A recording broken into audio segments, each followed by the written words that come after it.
What's going on, my North County fam? It's your girl Kelly, and I'm here to give you the rundown on what happened in St. Louis County government last week. And here's what you need to know. So, first, we are in full effect with budget season, y'all. Yes, budget season is here because St. Louis County Council, they have to approve the 2023 budget by the end of this year. So it's gonna be hella meetings discussing each department's proposed 2023 budget.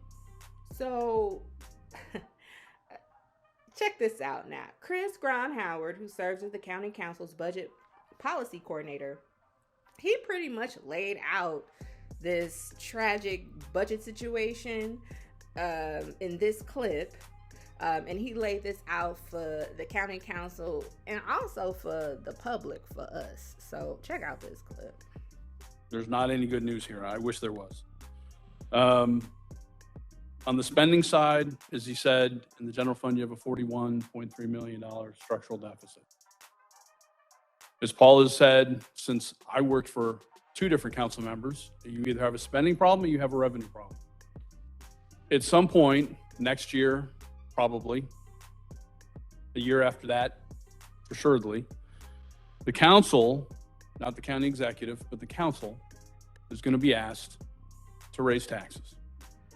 If you raise personal and real property taxes to the maximum amount allowed by statute without going to a vote of the people, you will generate approximately $16 million.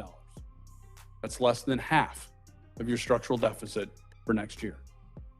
If then you go to the people and say, we need you to enact a Wayfair tax, which we did once and it failed. And if that legislation is structured in a way where most of the money then goes into the general fund, which the previous bill did not, that'll generate at best maybe another $12 to $14 million, depending on how the economy is running. You are now at half, or you are now at most of what you need to cover the current structural deficit. And after you've raised taxes and after you've gone to the people, you're going to have to tell the departments and you're going to have to tell the people you're going to have to cut another $10 to $12 million out of the budget to have a sound budget that is frozen. There will be no continuing bargaining agreements. There will be no increases for employees. There will be no new stuff to go buy. That'll be your frozen budget until you can either right size it or do something else. It's not good news. And I'm sorry for that. So what is the potential plan? Well, it is nearly impossible, I would think, in the month and a half to 2 months that you have to review this budget to make the cuts necessary to right size this budget. It is my strongest recommendation to the council that in the 2023 year that you ask the county executive to form a working group with some council members, all staff, your council staff, to work on a plan, a 2 to 3 year plan that will find a pathway to raise revenues, that will find a pathway to make the cuts in government. And you're going to have to, as Paul has said, listen, those are policy related decisions and the budget is your policy. What do the people want? We're going to have to talk to the stakeholders outside of this chamber to find out really what services they want us to have when faced with having to cut something. Something that Paul talked about briefly, if you remember last year, I talked about it a lot, performance metrics. We shouldn't be making, the council shouldn't be asking me to make recommendations on cuts without metric data to quantify and qualify the decisions that the council has to make. Their work has begun on that. If you remember last year, I talked a lot about performance metrics. I sent Paul a list of, I don't know what, a couple hundred different potential metrics for different departments. I think that they've incorporated some of those. But we're gonna have to now take the ground that they've gained on that with the departments. And I hope all the departments are actively cooperating with that and working to make that happen so that we can have an evidence, data-driven set of goals that we can make those decisions upon. Are the things that we can cut out of this budget? As we go through the departments, I think we can identify some of those things. But as Paul said, those are people, those are services, those are things that we're doing. I wish I had a better answer for you. I don't. In terms of the opioid settlement money, as Paul alluded to, that's likely to have some strings attached to it. We're not going to just be able to say, well, we're going to use that to fund government operations. The RAMS money, if we ever know what that's going to be, can buy us 2 to 3 years, maybe, if we decide not to do anything and continue on this road. My advice from the very beginning when it came to ARPA, and would have been for CARES and will be for the RAM settlement is one-time money for one-time projects. That's the best advice that I could possibly give to the council. The county council, as far as their next steps, they will meet with all of the directors of the departments to discuss their proposed 2023 budgets. And, they're going to ask them flat out. Y'all know we hurting right now. So how you going to help us? Now, if y'all want to view, and last week they actually spoke to like 6 departments. Honestly, some of them mugs got grilled, but if you want to view these full presentations, you can do so through the St. Louis County Boxcast platform, and I'll be sure to share that link somewhere on this post. So, to be continued, y'all, because this budget conversation is finna get really, really real. The next thing you need to know. So there was a committee of the whole meeting held to discuss Councilwoman Webb's ask of $2.5 million in ARPA coins to purchase the former Trinity High School building. Now, y'all, I done talked about this several times because I'm peeping what's going down with St. Louis County and how they spending their remaining ARPA coins. So this proposal has been mentioned along with several others. Now, this committee of the whole meeting, though, it was scheduled for Councilwoman Webb to discuss her proposal in greater detail. This meeting was over 2 hours long, y'all, and might I add, it was on a Friday afternoon. I know, you see my face, but regardless, I'm gonna lift up, in my opinion, like 4 or 5 of the highlights from the meeting. So first, in addition to buying the building from the Archdiocese, because this was a Catholic high school, if y'all didn't know, the coins would go towards some of the upgrades that the building needs. Now, the exact cost of buying the building isn't known yet, but the process is in the works. And also, there's no definite dollar amount that's been determined as far as how much the upgrades will cost. The second highlight here, PAL, aka the Police Athletic League, it is in need of the true facility to accommodate its programming for North County youth. As has been discussed before, Councilwoman Webb, she's a PAL board member. Something that was brought up was that there has yet to be support from the full board, PAL board on this matter, in the form of them voting on it. And also they haven't come forward with a letter of support as far as this project. The third thing I wanted to lift up here. So there's mention of other programming that could be provided in that building. Staff from Youth on the Rise were present, expressing their interest in need to operate in a larger facility, and the former Trinity High School building, it would be perfect for them. So for folks that don't know, Youth on the Rise is a St. Louis County program. Yes, owned and operated program, y'all, located in Spanish Lake. And Youth on the Rise supports youth aged 12 to 19 for free 99 through activities that include things such as serving as a drop-in center, providing counseling to the young people, offering legal assistance, and they prepare youth to take their high school equivalency tests. Youth on the Rise, it's been in operation for a decade, y'all. So if you didn't know, now you know. While the members of the staff, they came forward expressing their support of their services potentially relocating to this building, they haven't really discussed it yet with the Director of Human Services, who's they boss.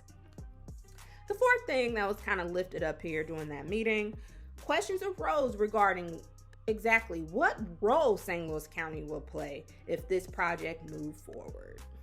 In this plan, your idea is to have St. Louis County purchase the building using this money, whether they use the full $2,500,000 to buy the building or not. They would maintain the building. going forward, St. Louis County?